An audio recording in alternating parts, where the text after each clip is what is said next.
नमस्कार साथियों, royal classes में आपका स्वागत है।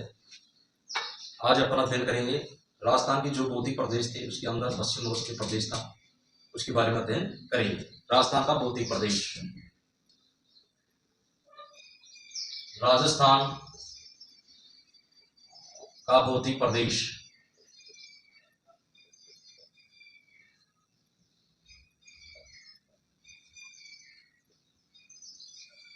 कितने प्रदेश थे? भौतिक प्रदेश 4 थे, वो पिछली कक्षा के अंदर देख चुके हैं।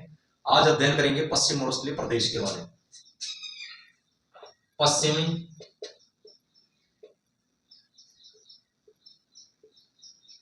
मरुस्थलीय प्रदेश, इसके बारे में अध्ययन करेंगे। पश्चिम मरुस्थलीय प्रदेश के बारे में, इसकी क्या विशेषता है, राजस्थान के अंदर कितने जिले इसमें हैं पश्चिम मरुस्थलीय के अंदर, और अरावली के पश्चिम भाग में है। राजस्थान में वर्तमान के अंदर कितने जिले हैं? पश्चिम मरुस्थलीय के अंदर 19 जिले हैं। कितने जिले हैं? 19 जिले हैं। जैसलमेर है, बाड़मेर है, बालोतरा है, झालोर है, सांचौर, पाली और पश्चिमी जो ब्यावर है, नवीनतम जिला बना है जोधपुर, जोधपुर ग्रामीण है, फलोदी है, नागौर है, डीडवाना कुचामन है, और बीकानेर, अनूपगढ़, गंगानगर, हनुमानगढ़ है, चूरू और झुंझुनू और सीकर। ये 19 जिले हैं जो पश्चिम मरुस्थलीय जिले के अंदर आते हैं। कितने जिले आते हैं? 19 जिले जो पश्चिम मरुस्थलीय भाग में आते हैं। राजस्थान के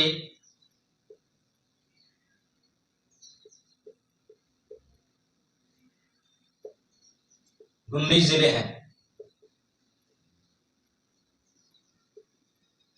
कितने जिले हैं? 19 जिले हैं जो पश्चिम मरुस्थलीय भाग में आते हैं। 20वां जिला है वो अरावली के जो पश्चिम में है, अरावली प्रदेश है, उसके पश्चिम में कितने जिले हैं? 20 जिले हैं। लेकिन सिरोही जिला ऐसा है जो पूर्णतः भी डिजिटल्ड नहीं हुआ है, मतलब मरुस्थलीय भाग में नहीं आता है। 19 जिले कौन कौन से हैं? जैसलमेर है,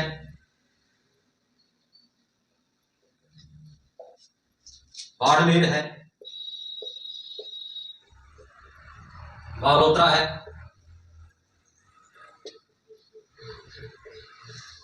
जोधपुर है,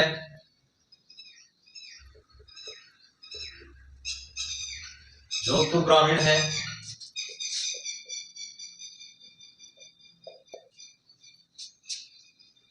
बीकानेर है, अनूपगढ़ है, गंगानगर है, सीकर है, चूरू है, झुंझुनू है,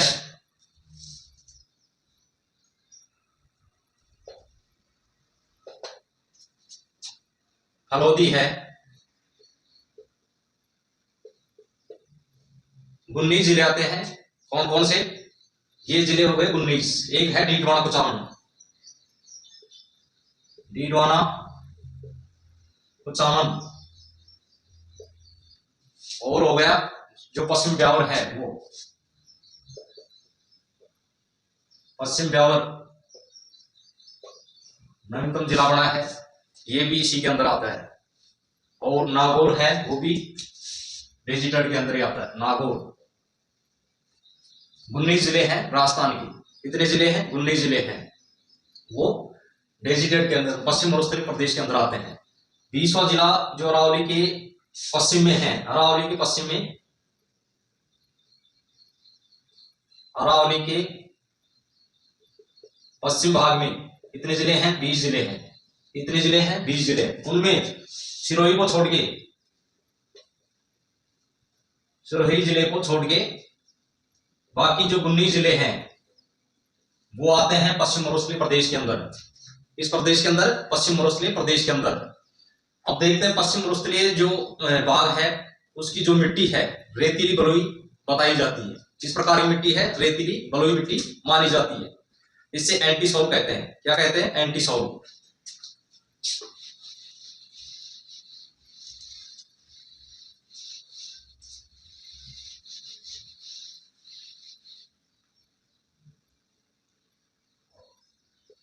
इस भाग की प्रमुख मिट्टी वो है किस प्रकार की रेतीली बलुई?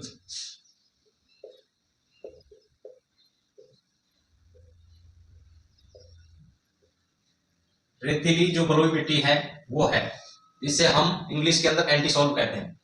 एंटी सॉल्व, एंटी सॉल्व क्या कहते हैं? एंटी सॉल्व मिट्टी कहते हैं। और इसकी जो जलवायु है वो शुष्क, अत्यधिक विषम जलवायु है। जलवायु किस प्रकार की है यहाँ की? जलवायु शुष्क, शुष्क जलवायु है। वह अत्यधिक विषम,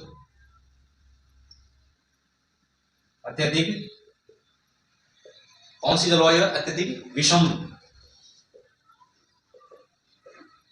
यह इनकी जलवायु है पश्चिम मरुस्थलीय भाग की। और जो वनस्पति है यहाँ की वह है मृदविद। मृदविद जो पादप है, जीरोफाइटा बोलते हैं, यहाँ की वनस्पति है। वनस्पति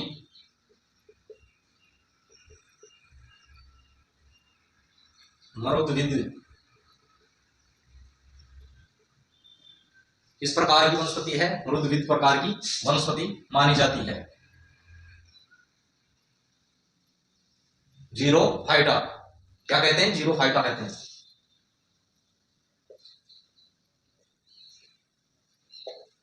यह वनस्पति है मृदविद जीरोफाइटा, कहाँ की? पश्चिम मरुस्थलीय प्रदेश की। और पश्चिम मरुस्थलीय की सबसे बड़ी जो नदी है वह है लूनी नदी। तीसरा पॉइंट है पश्चिम मरुस्थल की सबसे बड़ी नदी वह है लूनी। कौन सी है? लूनी नदी। और इस क्षेत्र की सबसे बड़ी जो नहर है इंदिरा गांधी नहर मानी जाती है। सबसे बड़ी नहर कौन सी है पश्चिम मरुस्थल की? इंदिरा गांधी नहर है।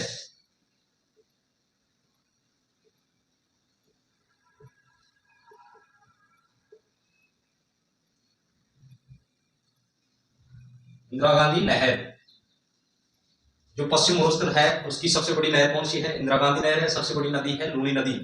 कौन सी नदी है? लूनी नदी। और सबसे बड़ा अभयारण्य है वह है राष्ट्रीय मरुद्यान जैसलमेर के अंदर है। राष्ट्रीय मरुद्यान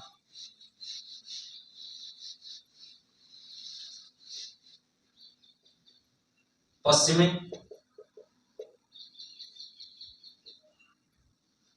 मरुस्थल का बड़ा अभयारण्य वो है राष्ट्रीय मरुद्यान। राष्ट्रीय मरुद्यान कौन सा है? राष्ट्रीय मरुद्यान है सबसे बड़ा। 1962 किलोमीटर क्षेत्र में फैला हुआ है। 2 जिलों के अंदर है, जैसलमेर और बाड़मेर के अंदर 1962 किलोमीटर में फैला हुआ है जो राष्ट्रीय मरुद्यान है। सबसे बड़ा अभयारण्य माना जाता है जो कि पश्चिम मरुस्थलीय प्रदेश का। इसकी स्थापना हुई 1981 के अंदर। राष्ट्रीय मरुद्यान की स्थापना हुई 1981 के अंदर। अब देखते हैं उसके बाद में जो औसत वर्षा होती है पश्चिम मरुस्थल के अंदर वो 0 से 50 सेंटीमीटर मानी जाती है। औसत वर्षा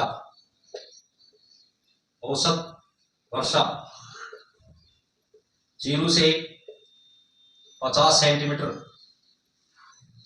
मानी जाती है। कितनी मानी जाती है? 0 से 50 सेंटीमीटर मानी जाती है। पश्चिम मरुस्थल में जो वर्षा होती है औसतन वो होती है 0 से 50 सेंटीमीटर। कितनी होती है? 0 से 50 सेंटीमीटर मानी जाती है। पश्चिम मरुस्थल की सबसे बड़ी नदी बता दी, नहर बता दी। उसके बाद में राष्ट्रीय जो उद्यान है, अभयारण्य, वो बता दिया गया। और सबसे बड़ा बांध है पश्चिम मरुस्थल का वो है जवाई बांध। कहाँ स्थित है? सुमेरपुर पाली के अंदर। पश्चिम मरुस्थलीय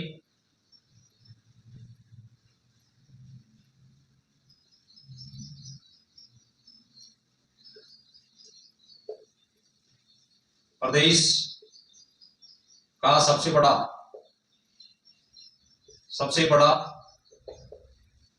बांध कौन सा है? सबसे बड़ा बांध है जो है जवाई बांध।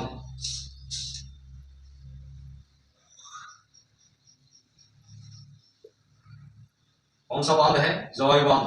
वो है सुमेरपुर पाली, सुमेरपुर पाली के अंदर, सुमेरपुर गांव है पाली जिले के अंदर, उसमें है जवाई बांध, जो मारवाड़ का अमृतसर कहलाता है। क्या कहलाता है? मारवाड़ का अमृतसर। मारवाड़ अमृतसर कहा जाता है। क्या कहा जाता है? मारवाड़ का अमृतसर कहा जाता है। जवाई बांध है, कहा है? सुमेरपुर पाली, इसे मारवाड़ का अमृतसर कहा जाता है। और इसमें लूनी नदी का पानी भी आता है जवाई बांध में। जवाई जो नदी है वो लूनी नदी का भी पानी आता है जवाई बांध में। ये जो पश्चिम मरुस्थलीय भाग है उसमें सबसे बड़ा बांध माना जाता है जवाई बांध, जो मारवाड़ का अमृतसर कहलाता है। इसके बाद में देखते हैं जो 10 सेंटीमीटर वर्षा रेखा है वो थार मरुस्थल की पश्चिमी सीमा को निर्धारित करती है। इसको, जो थार मरुस्थल की पश्चिम सीमा है उसको निर्धारित करती है 10 सेंटीमीटर वर्षा रेखा है। जो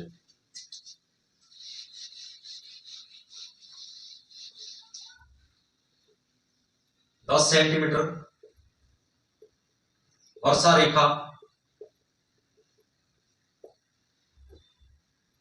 पश्चिम थार मरुस्थल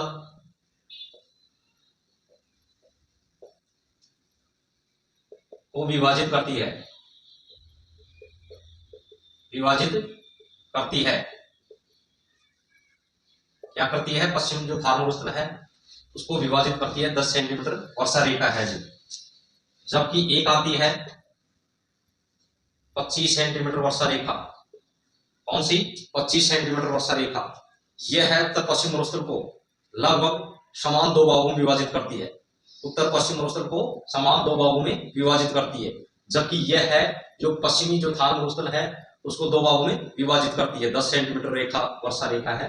जबकि जो 25 सेंटीमीटर वर्षा रेखा है वो है जो उत्तर पश्चिम मरुस्थल को वर्षा रेखा उत्तर पश्चिम मरुस्थल को लगभग दो भागों में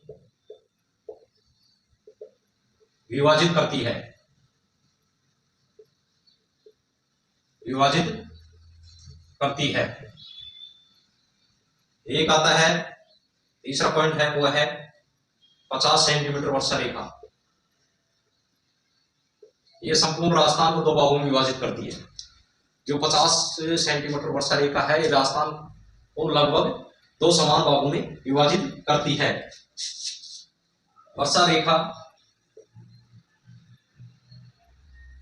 राजस्थान को दो भागों में विभाजित करती है, विभाजित करती है। कितने भागों में बांटती है? राजस्थान को दो भागों में विभाजित करती है। कौन सी रेखा? जो 50 सेंटीमीटर वर्षा रेखा है वो राजस्थान के दो भागों में विभाजित करती है। अब एक आता है रेगिस्तान का मार्च। किसी कारण से रेगिस्तान के आगे बढ़ना या मरुस्थलीकरण होना रेगिस्तान मार्च कहलाता है। क्या कहलाता है? रेगिस्तान मार्च कहलाता है। और रेगिस्तान मार्च होता है नाचना गांव जैसलमेर के अंदर है, वहां माना जाता है। उत्तर पश्चिम मरुस्थल का मुख्यतः दो भागों में बांटता है रेगिस्तान मार्च है जो। क्या करता है? उत्तर पश्चिम मरुस्थल को मुख्यतः दो भागों में बांटता है। किसी कारणवश रेगिस्तान के आगे बढ़ना ये क्या कहलाता है? रेगिस्तान का मार्च कहलाता है, या मरुस्थलीकरण होना रेगिस्तान का मार्च कहलाता है। रेगिस्तान मार्च के लिए राजस्थान में नाचना गांव जैसलमेर में है वो प्रसिद्ध माना जाता है।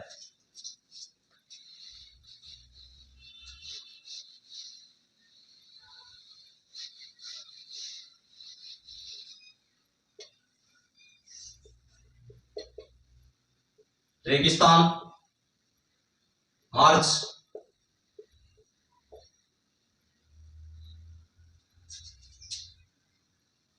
रेगिस्तान का आगे बढ़ना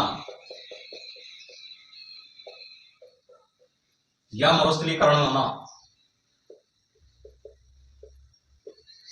मरुस्थलीकरण होना क्या कहलाता है? रेगिस्तान मार्च कहलाता है। और ये जो नाचना गांव है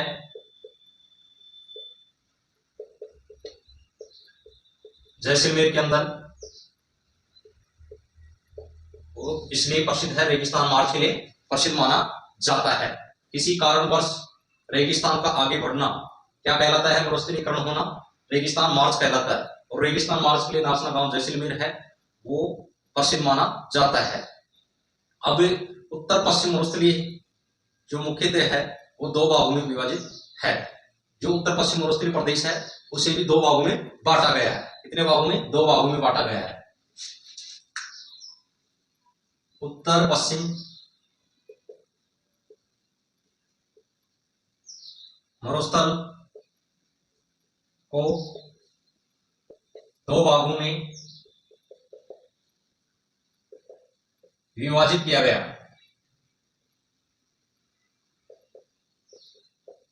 विभाजित किया गया।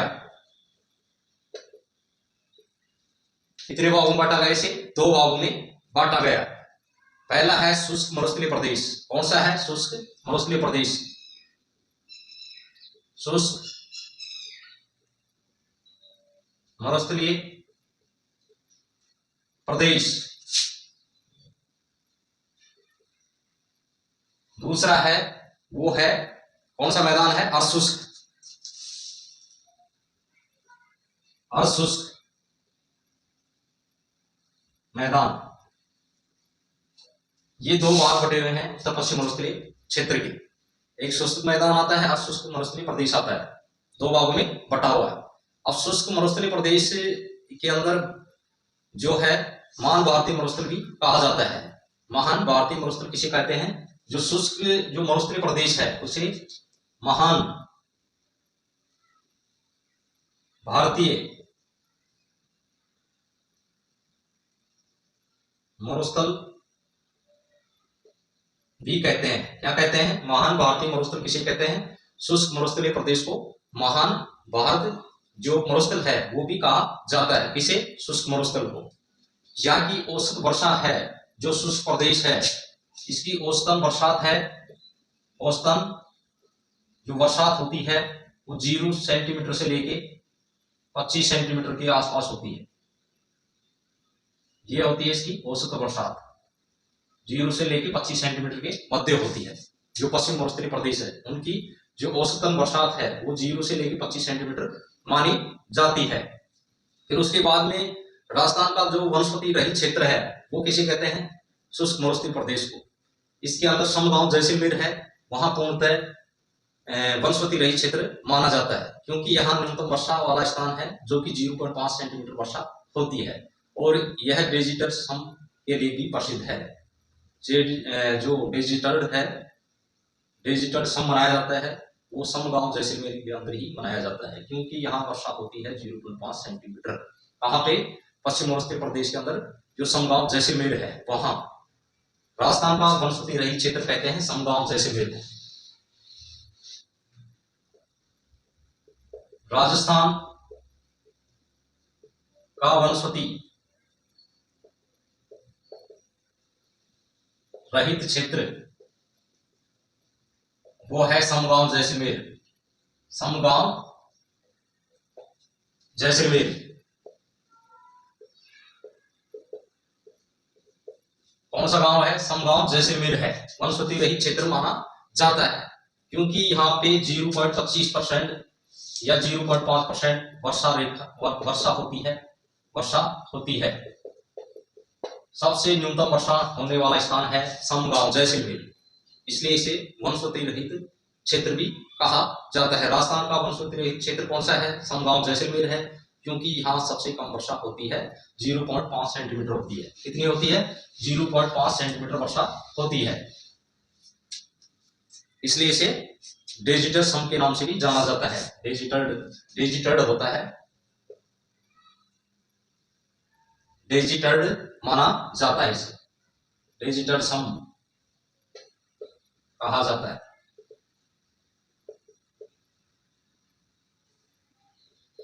जो डिजिटल सम है फेस्टिवल भी होता है वो भी कहाँ मनाया जाता है? जैसलमेर के अंदर मनाया जाता है। डिजिटल जो फेस्टिवल होता है वो कहाँ मनाया जाता है? जैसलमेर के अंदर मनाया जाता है। इसे डिजिटल सम कहा जाता है।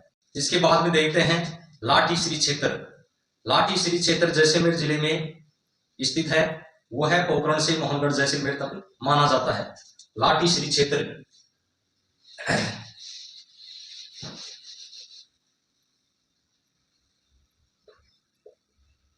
लाठी श्रीज जो क्षेत्र है वो श्रीज क्षेत्र जैसलमेर के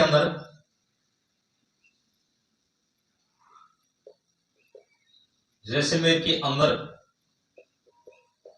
कहां तक? पोखरण से मोहनगढ़ तक। पोखरण से मोहनगढ़ ये क्षेत्र है वो लाठी श्री क्षेत्र के नाम से जाना जाता है। यहाँ भारत और पाक जो सीमा है उसके जो सारे है ये 80 किलोमीटर लंबाई में फैला हुआ है। भारत पाक सीमा के सहारे 80 किलोमीटर क्षेत्र में फैला हुआ है। जो लाठी श्री क्षेत्र है भारत पाक सीमा है उसके सहारे 80 किलोमीटर क्षेत्र में फैला हुआ है, जो कि जैसलमेर के अंदर पोखरण से मोहनगढ़ जैसलमेर के अंदर माना जाता है। जो रेतीली भूमि के अंदर बहती हुई जो मिट्टी है उसमें जो जलधारा बहती है, क्या बहती है? रेतीली भूमि के अंदर जो पानी की जलधारा बहती है मीठे पानी की, उसे भूगर्भीय जल पट्टी या लाठी श्री क्षेत्र कहा जाता है। इस क्षेत्र के अंदर जो भारत और पाकिस्तान सीमा की सारे 80 किलोमीटर क्षेत्र में एक पट्टी फैली हुई है, वो पानी के नाली भूगर्भीय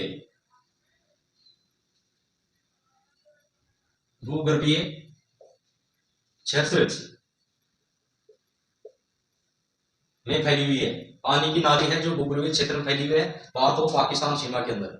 वो पानी है जो मीठा पानी है, मीठा पानी माना जाता है इसे। जो जलधारा है ना ये बहती है पानी की नाली जो भूगर्भीय क्षेत्र है उसमें पानी जो नाली बहती है वो मीठा जल है।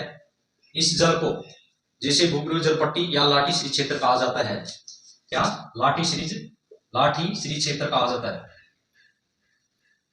सीरीज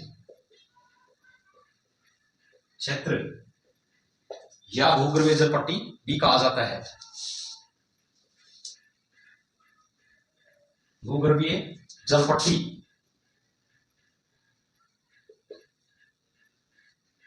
कहा जाता है।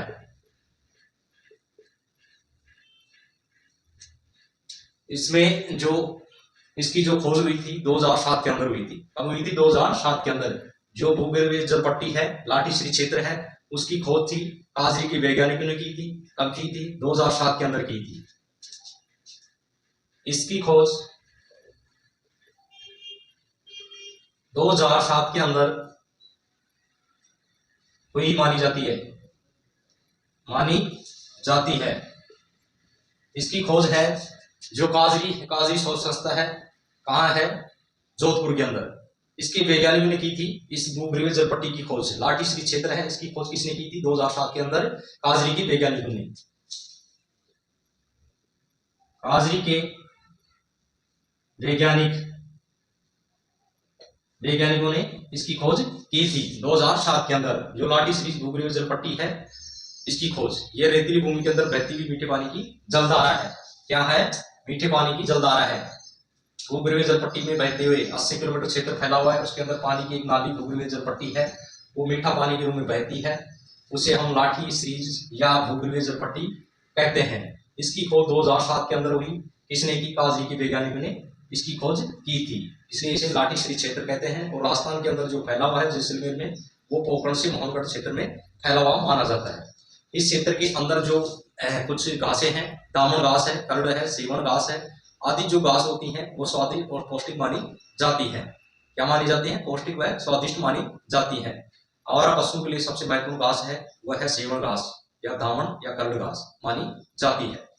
अब देखते हैं जो चंदन नलकूप है जैसलमेर में लाठी सीरीज के पास कम गहराई में ही जो कुएं प्राप्त हुए, उसके अंदर 2.30 लाख लीटर प्रति घंटे की रफ्तार से जो पानी निकलता है वो निकलता है चंदन नलकूप, जिसे थार का गड़ा भी कहा जाता है। राजस्थान में थार का गड़ा किसे कहते हैं? चंदन के नलकूप को कहा जाता है। ये कहा है जैसलमेर के अंदर, जो लाठी श्री क्षेत्र है उसके अंदर ही प्राप्त हुआ माना जाता है, जिसमें 2.30 लाख लीटर प्रति घंटे की रफ्तार से जो पानी निकलता है वो निकलता है चंदन नलकूप से।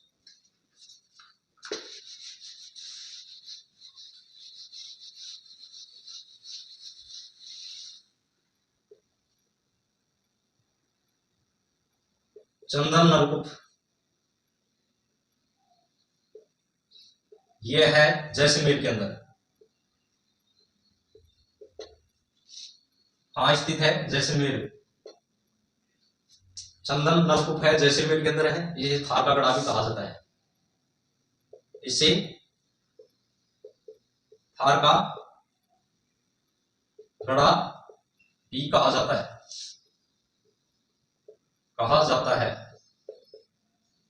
क्या कहा जाता है? थार का गड़ा कहा जाता है। जो लाठी श्री क्षेत्र है उसके पास से खोजा गया था। इसमें लगभग 2.30 लाख प्रति घंटे की रफ्तार से जल निकलता है। कहाँ? चंदन के नलकूप से। और जो इसका पानी की विशेषता है वो मीठा पानी है। कैसा पानी है? मीठा पानी, इसलिए इसे थार का गड़ा कहा जाता है। क्या कहा जाता है? थार का गड़ा कहा जाता है। एक आता है आकलवुड, जो पोसिलिस पार्क है, वो भी जैसलमेर के दक्षिण में जो राष्ट्रीय वन उद्यान है वहां स्थित है। आकलवुड पोसिलिस पार्क, आकलवुड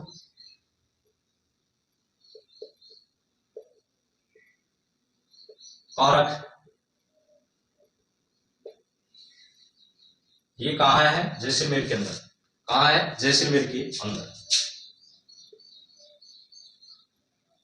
जैसलमेर के दक्षिण राष्ट्रीय मरुद्यान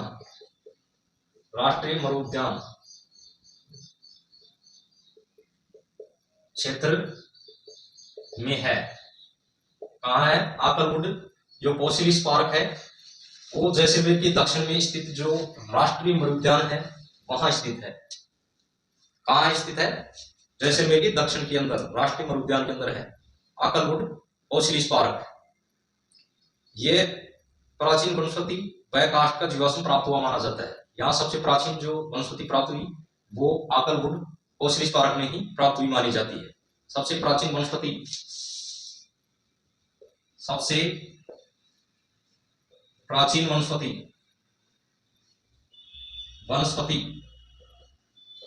कहाँ प्राप्त हुई? आकलवुड पोसिलिस पार्क में काष्ठ जीवाश्म प्राप्त हुआ। काष्ठ जीवाश्म भी प्राप्त हुआ माना जाता है। कहाँ? आकलवुड पोसिलिस पार्क के अंदर। अब देखते हैं अशुष्क प्रदेश। ये कौन सा था? शुष्क प्रदेश। इसके बाद में जो दो भाग बटे हुए थे, उत्तर पश्चिम मरुस्थलीय प्रदेश था, वो दूसरा भाग है वो है अशुष्क प्रदेश या बांग्ला प्रदेश भी कहते हैं।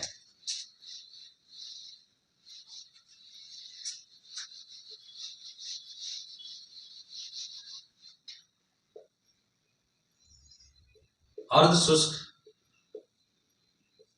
प्रदेश, बांग्ला प्रदेश, ये दूसरा पार्ट है उत्तर पश्चिम मरुस्थलीय प्रदेश का। पहला था शुष्क प्रदेश, दूसरा है अर्ध प्रदेश। अर्ध शुष्क जो प्रदेश है बांग्ला प्रदेश है वो आता है दूसरे प्रदेश के अंदर। इनमें इसे भी 4 भागों में विभाजित किया गया है। कितने भागों में? 4 भागों में विभाजित किया गया है इसे भी। पहला है गग्गर का मैदान,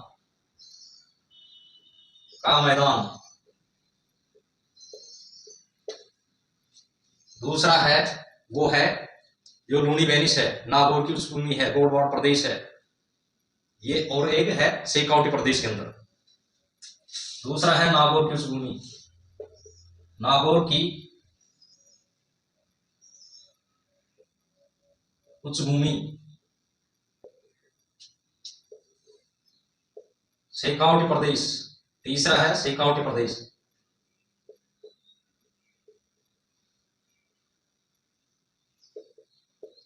इसे बांग्ला प्रदेश भी कहते हैं, बांग्ला प्रदेश भी कहते हैं। चौथा है गढ़वाल का प्रदेश, गढ़वाल प्रदेश या लूनी वैनिस।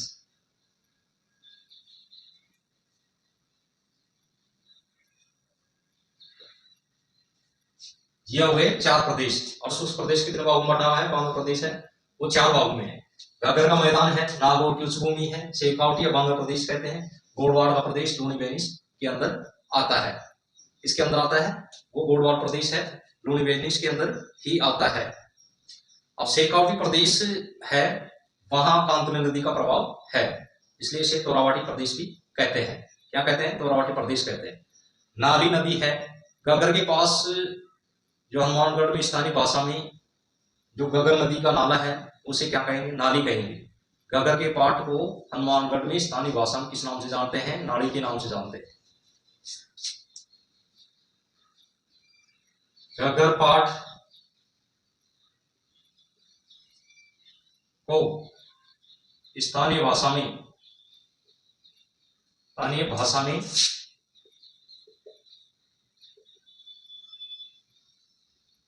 नाली कहते हैं। जो हनुमानगढ़ के अंदर है गगर पाट, हनुमानगढ़ इस क्षेत्र में इसका बहाव है, गगर नदी का बहाव है हनुमानगढ़ जिले के अंदर। जिसको पाट है उसको स्थानीय भाषा में किस नाम से जानते हैं? नाली कहते हैं। स्थानीय भाषा में क्या कहेंगे? नाली कहेंगे। एक होता है बग्गी, जो उत्तर पूर्वी उपजाऊ मिट्टी के क्षेत्र को क्या कहेंगे? बग्गी कहेंगे। गगर नदी के उत्तरी पूर्वी जो उपजाऊ मिट्टी बहती है उसके क्या कहेंगे? बग्गी कहेंगे।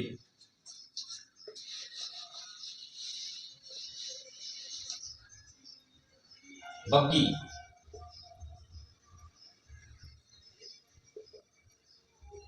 उत्तर पूर्व क्षेत्र,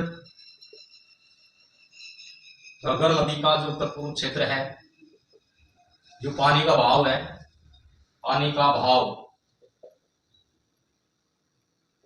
से उपजाऊ मिट्टी,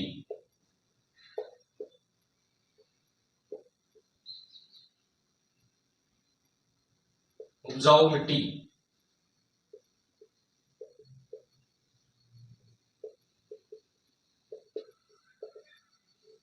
प्राप्त होती है,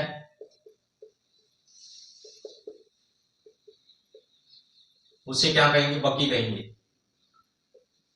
क्या कहेंगे? बग्गी। जो गगर मैदान है नदी, उसके उत्तर पूर्व क्षेत्र में बहने वाले पानी के बहाव से जो नवीनतम मिट्टी का बहाव है वो इसके साथ लाया जाता है, उपजाऊ मिट्टी होती है, उसे क्या कहेंगे? बग्गी कहेंगे। क्या कहेंगे? बग्गी कहेंगे। और सर्वाधिक आंधी वाला जो जिला है, सर्वाधिक आंधी कहाँ आती है राजस्थान के अंदर? वो आती है गंगानगर के अंदर।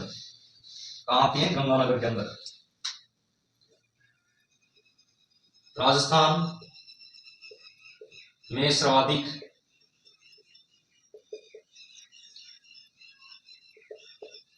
आंधी वाला जिला वो है गंगानगर। कौन सा है? श्री गंगानगर है। सर्वाधिक आंधी आती है राजस्थान में अंदर, वो आते हैं गंगानगर के अंदर। आते हैं गंगानगर के अंदर।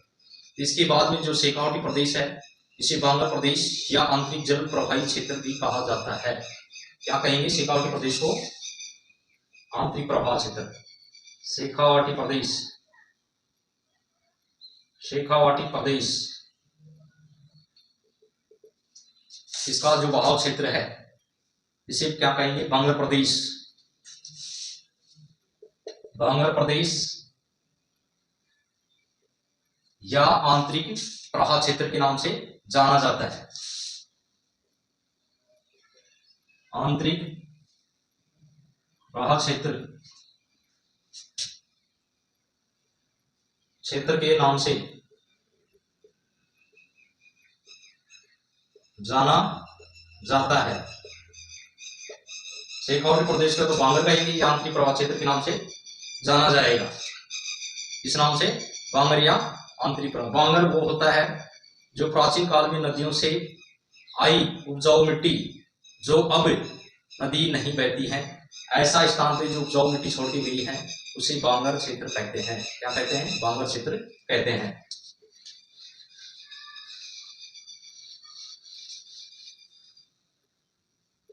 बांगर प्राचीन काल में नदियों द्वारा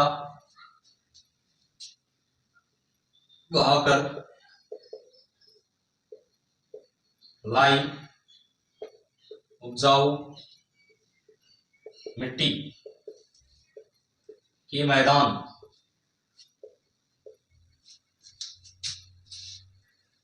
को क्या कहेंगे? बांगर प्रदेश कहेंगे। बांगर प्रदेश कहेंगे। प्राचीन काल में नदी द्वारा बहाकर लाई हुई उपजाऊ मिट्टी के मैदान को बांगर प्रदेश कहा जाता है। क्या कहा जाता है? बांगर प्रदेश कहा जाता है।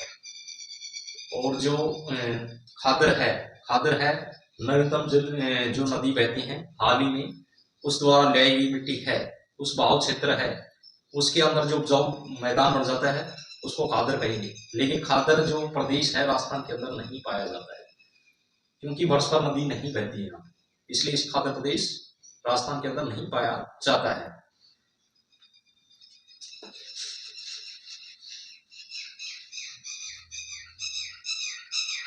खादर यहां वर्ष भर नदियों द्वारा लाई गई मिट्टी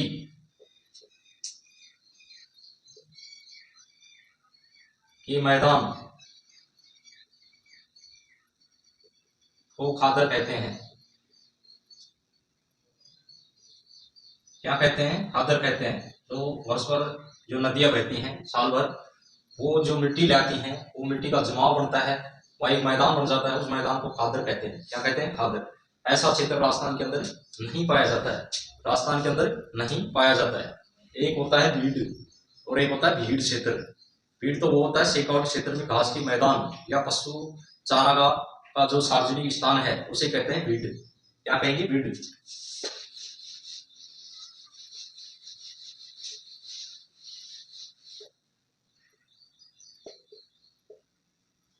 भीड़ क्षेत्र यह शेखावटी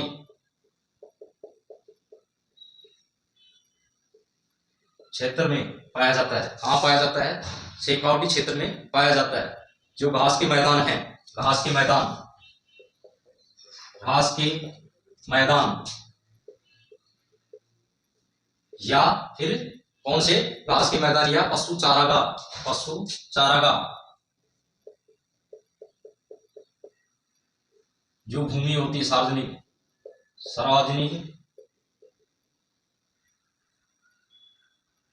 सार्वजनिक भूमि को क्या कहेंगे हम? भीड़ क्षेत्र कहेंगे। क्या कहेंगे? भीड़ क्षेत्र। जबकि एक आता है भीड़। भीड़, ये दोनों अलग अलग हैं। भीड़ है वो अवनाली का अपर्दन, अवनाली का अपर्दन द्वारा होता है।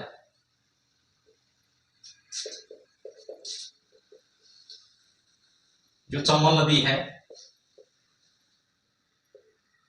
इसका जो बहाव क्षेत्र है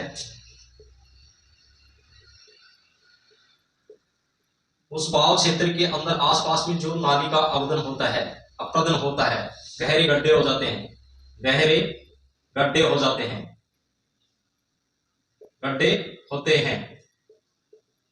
उस बहाव क्षेत्र में गहरे गड्ढे होते हैं, उसे भीड़ क्षेत्र कहा जाता है। क्योंकि जो चंबल नदी है उसकी तीव्र गति से बहने पर जो आसपास जो उसके नाली प्रदन है, उस नाली प्रदन से जो बहाव क्षेत्र होगा वो उससे गहरे गड्ढे होंगे। उस गहरे गड्ढे को क्या कहेंगे? भीड़ क्षेत्र कहेंगे। क्या कहेंगे? भीड़ क्षेत्र कहेंगे। जबकि भीड़ क्षेत्र होता है सीमावर्ती प्रदेश में, वो स्थानीय चारागाह भूमि को या फिर घास के मैदान है वहां पे उसको भीड़ कहा जाएगा। जबकि भीड़ क्षेत्र है चंबल नदी में होने वाले जो अवनाली का अपर्दन है, गहरे गड्ढे बन जाते हैं, उसको क्या कहेंगे? भीड़ क्षेत्र कहेंगे। जय हिंद दोस्तों।